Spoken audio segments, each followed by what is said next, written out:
थोड़ा सा बाबा, ये जो गणितात्मक भाषा, गुणात्मक भाषा और कारणात्मक भाषा आप बताते हैं, इस पे थोड़ा सा।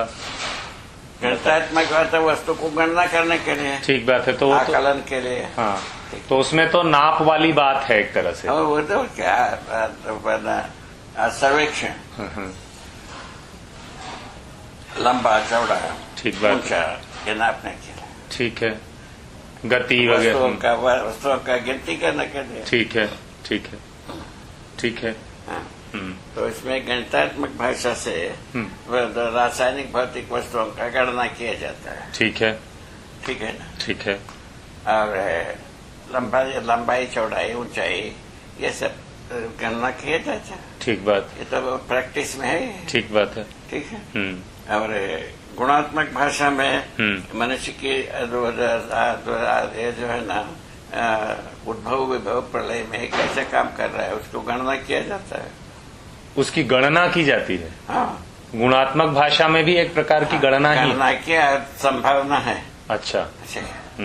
तो क्या ये इतना कितना नाश किया, ठीक है, कितना उद्धार किया, ठीक है, कितना संभाल के रखा, ठीक है, ऐसा गणना किया जाता है। ठीक है, कहता है ना। ठीक है। अच्छा, उसके बाद स्वभाव आता है। स्वभाव का कोई गणित नहीं पहुंचता। ठीक है, गणित पहुंचता नहीं। अभी इसमें भी पूरा नहीं पहुंचता है।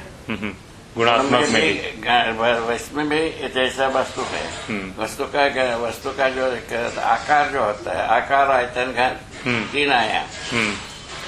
आकार में जो लंबा चौड़ा जो है इसको नापता है, इसका गणना करता है। घन को नहीं नापता पाता।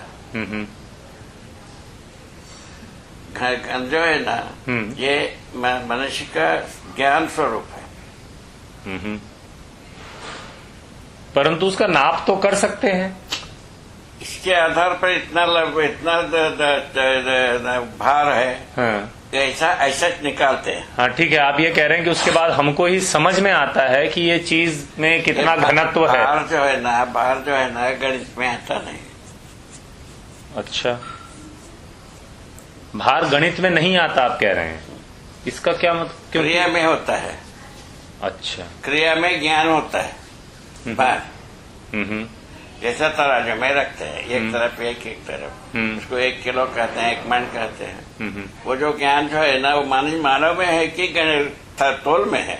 तौल में है। मतलब तौल में तो, वैसे तो तौल में तो कोई ज्ञान होने का बात ही नहीं है। हो गया। तो लंबाई चौड़ाई जो है, लंबाई चौड़ाई का नाप होता है। ठीक है, तो आप कह रहे हैं जो चीजें एकदम शुद्ध रूप में हमको अपनी इंद्रियों से पकड़ में आ जा रही हैं, वो शायद उधर ज्ञानेन्द्रियों के पकड़ में आता है। ठीक है। ज्ञानेन्द्रियों के पकड़ में ज्ञान भाग एक है, पार्थिव भाग एक है। दोनों के साथ होता है ज्ञानेन्द्रिय का काम। ठीक है, ठीक है, ठीक है, ठीक है ना। उसके स्वभाव जो है ना, चरावस्था क्या अलग अलग हो जाता है। है ना। और इसमें पदार्थावस्था में संगठन विघटन, प्राणावस्था में जो है ना सारक मारक, और जीवावस्था में क्रूरक क्रूर, मानव में जो है स्वभाव जो है ना, चार स्वभाव हो गया। जीव चेतना का या मानव चेतना? ठीक है, चेतना, चार चेतना विधि बात ऐसा। तो अभी हमने बात की बाबा, एक तो बात हुई गणितात्मक भाषा की, एक बात हुई थोड़ी सी गुणात्मक भाषा की, कारणात्मक भाषा। कारणात्मक भाषा वो है जो व्यापक वस्तु के आधार पर, माने सारे वस्तु क्रिया का कारण क्या है। जब सारा वस्तु मूलभूत में क्रिया का कारण कहाँ है, उसको शोध करना कुल मिलाकर के कारणात्मक भाषा। तो कारणात्मक भाषा में केवल ये सत्ता वाला मुद्दा मुद्दा ही आता है। और क्रिया में जो है ना, उस क्रिया का कारण क्रिया भी होते हैं। क्रिया का कारण में क्रिया भी होते हैं, कार्य ऊर्जा वाली जो बात है। हाँ, तो वो भी कारणात्मक भाषा में ही आएगा। भाषा में गणनीय है कि वो गुणात्मक में आएगा। गुणात्मक कारणात्मक दोनों में होते हैं। अच्छा ठीक है, हाँ मतलब ये एकदम क्लियर डिवीजन नहीं है चीजें। वो कारणात्मक शुद्ध रूप में सत्ता ही है। ठीक है। तो बाबा जैसे ये एक शब्द ऊर्जा का स्रोत, कल एक ऐसा शब्द भी आपने बीच में, तो उसको स्रोत कहना ठीक है क्या? स्रोत व्यापक वस्तु को प्रकृति के लिए स्रोत है ऊर्जा का। स्रोत नित्य स्रोत है। जितना भी क्रिया करेंगे सत्ता तो बना ही रहता है। नहीं वो तो सत्ता में भीगा रहना बना ही रहता है। हाँ वो ठीक बात, स्रोत में ठीक बात है वैसे तो आप एक और लाइन लिखते हैं कि ये सत्ता के बारे में कि ये दबाव विहीन प्रभाव है। दबाव विहीन प्रभाव क्या चीज?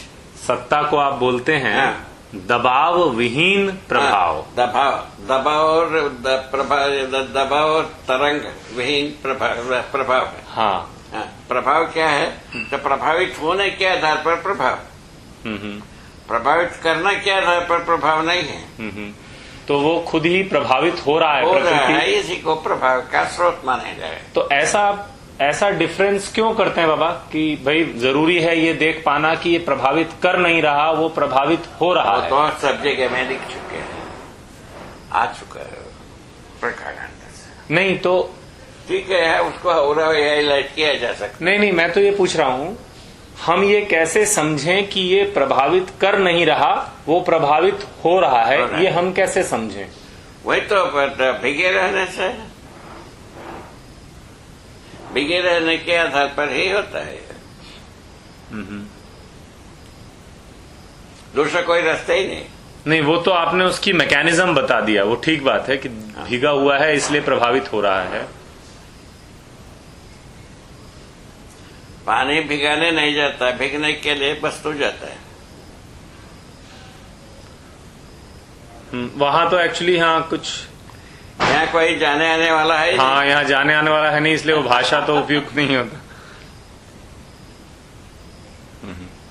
तो बाबा इसी तरह से जो प्रतिबिंब है, रूप का जो प्रतिबिंब है, वो भी एक दबाव विहीन प्रभाव है क्या? वो तो दबाव भी प्रभाव भी नहीं है, वो तो प्रतिबिंब कहा जाता है, नाम है प्रतिबिंब। तो होने के बारे में ना तो उसका प्रभाव है ना पहचान का प्रभाव है। पहचान का एक स्रोत है, वस्तु को पहचानने का स्रोत है प्रतिबिंब। अभी जैसे कि परमाणु दूसरे परमाणु को पहचानता है, वो प्रतिबिंब के आधार पर है। पर बाबा मुझको तो ये लगता है कि परमाणु अंश को चुंबकीय बल के आधार पे भी पहचान, बल पर व्यवस्था में जीते हैं।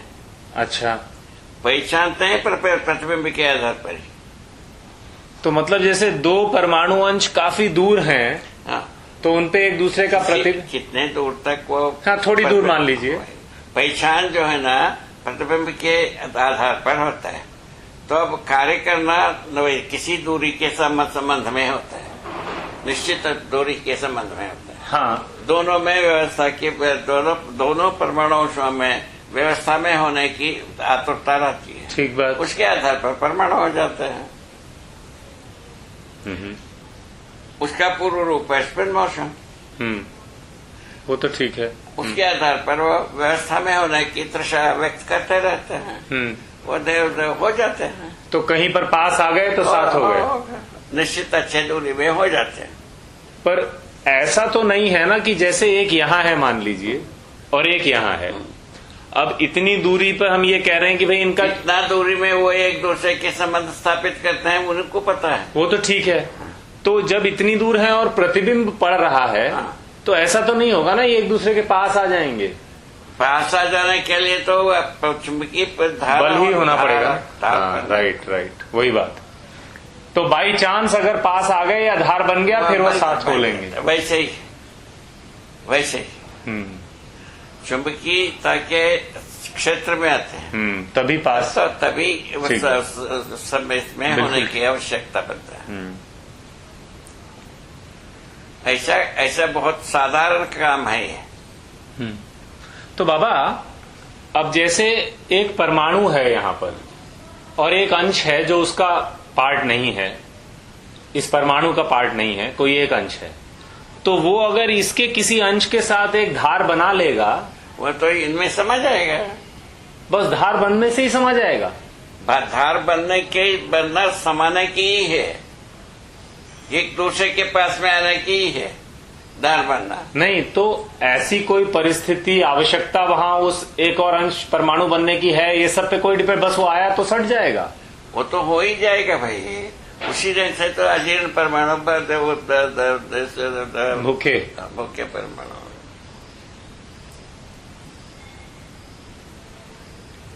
अभी प्रकृति में परमाणु अंश के रूप में वस्तुएं होते हैं। हाँ वो तो ठीक बात है, ये बिल्कुल ना के बराबर होते हैं ऐसा आपने बताया है। वैसे सर्वाधिक कुचेष्टा जो है मानव का ही है, इसमें परमाणु अंशों के रूप में विखंडित करना। नहीं वो तो बाबा किसी भी धरती पर विकास क्रम के दौरान जब सभी तरह के परमाणु बनने हैं, वो तो निकलते बैठते भी रहते होंगे बिना मानव के। वो तो एक अलग चीज। हाँ वो एक आपकी बात, उसमें आपका मनुष्य का कोई काम नहीं है। हाँ ठीक बात, पर वो अव्यवस्था की ओर नहीं जाते, ये आप बात कह रहे हैं। हाँ, वो ठीक बात है, वो ठीक बात। प्रकृति में अव्यवस्था की ओर ले जाने की कोई जुगाड़ नहीं, टेंडेंसी नहीं है। हाँ। अव्यवस्था का सारा जुगाड़ मनुष्य के पास, जीव चेतनावश।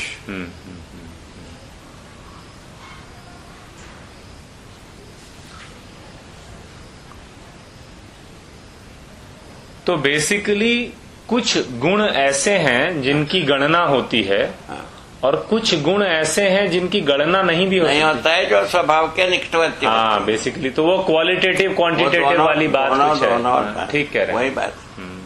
कुल मिलाकर के ये जो सत्ता और प्रकृति का सहअस्तित्व जो है, हाँ, ये इसको बनाता है।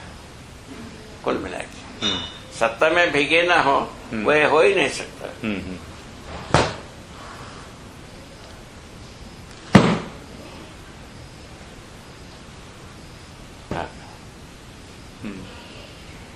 भागना तो ठीक।